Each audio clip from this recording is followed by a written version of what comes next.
Terakhir, untuk pembelajaran tentang terapi asma adalah ringkasan terapi asma. Kita masuk ke mekanisme kerja. Mekanisme kerja metilsantin, agonis beta 2, dan antagonis kolinergik. Otot polos pada bronkiolus akan berdilatasi bila disignal oleh CAMP dan akan berkontriksi bila ada signal dari asetilkolin dan adenosin. CAMP dihasilkan dari ATP yang bereaksi dengan enzim adenylat siklase. Golongan beta 2 agonis bekerja meningkatkan kerja dari adenylat siklase sehingga meningkatkan produksi CAMP. Antagonis muskarinik memblok signal asetilkolin sehingga dapat mencegah otot polos bronkiolus mengalami kontriksi. Kemudian, teofilin bekerja menghambat PDE. PDE sendiri berfungsi untuk mencegah PDE sendiri berfungsi untuk memecah CAMP menjadi AMP, sehingga jika dihambat oleh teofilin, maka degradasi CAMP akan berkurang. Selain itu, teofilin juga bekerja memblok adenosin yang merangsang terjadinya kontriksi, sehingga penghambatan adenosin ini dapat mencegah terjadinya kontriksi pada otot polos bronkiolus. Kemudian, kerja dari kortikosteroid adalah mencegah proliferasi sel limfosit, eosinofil, dan sel mast ke saluran pernafasan, sehingga menurunkan hiperaktivitas pada saluran pernafasan. Kortikosteroid inhaler dapat menurunkan jumlah eksaserbasi asma. Untuk kromolin sodium, mekanisme kerjanya dengan cara menstabilisasi dan mencegah aktivitas atau aktivasi sel mast dan eosinofil. Leukotrin inhibitor bekerja menginhibisi leukotrin yang dapat menghasilkan mediator-mediator inflamasi.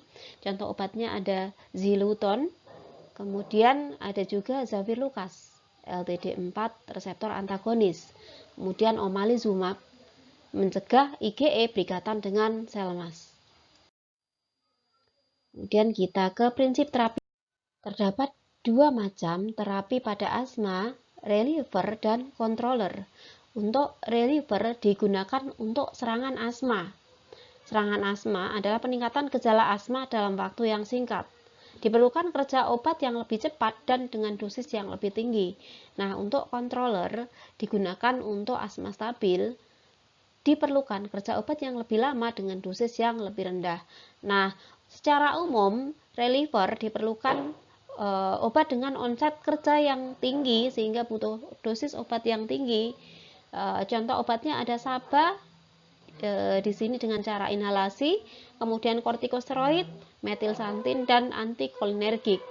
Kemudian untuk controller asma dibutuhkan obat dengan onset yang lambat dengan dosis yang rendah.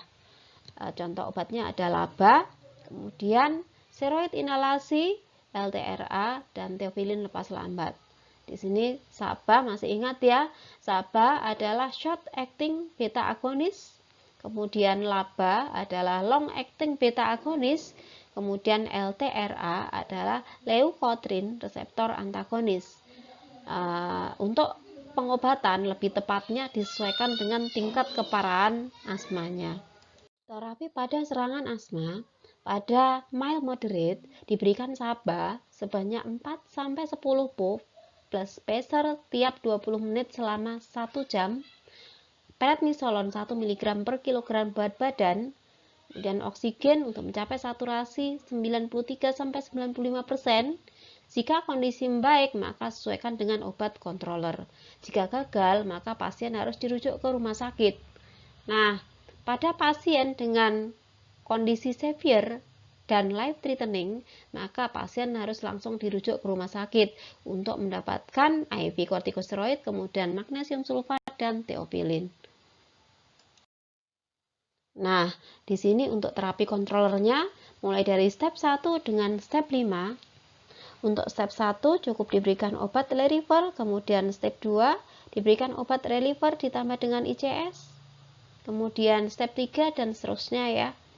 Nah, untuk eksaserbasi berlebih bisa dilakukan step up atau peningkatan dosis atau peningkatan terapi. Kemudian jika sudah lebih stabil maka bisa dilakukan step down. Nah, kemudian untuk mengontrol asma, selain terapi yang diberikan, maka pasien juga harus menghindari trigger. Nah, di sini kalian bisa lihat obat-obat asma dari mulai reliever, kemudian controller, dan preventer. Baik, terima kasih. Semoga bisa memberikan pencerahan terkait pada terapi asma.